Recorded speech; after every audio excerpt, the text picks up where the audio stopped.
Lho iki kotak. Kotake. Lah iki nek ra dimodal ngene apa bayaran awake? Kotak sing nang kono. Lha iki sama Jiko. Ayo diitung. Iki kotak. Iki kotak sing duwe gawe. Yo Ben, Lah iki lho. Jenenge iki lho. Edi Joho Rantiman. Iki sapa iki? Bapak Aziz Patski. Lho, iki lho. Rista Bluro. nek ra trimo ben enek polisi ben lapor. Itu. Aja saru iki. Saru. Saruhe nek ditanggap wong liya raine nggone dagelan. Orane ngono iki lho, Dron to.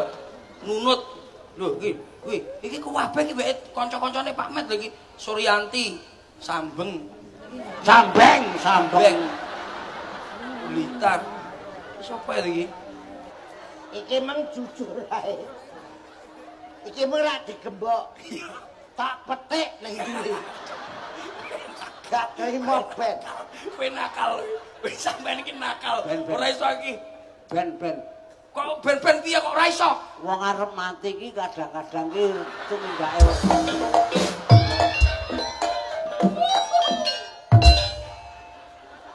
Biasane sing ngomongnya Ardise. Lah cek wis ora alamate kok. Wah, domune akeh dagelan mati.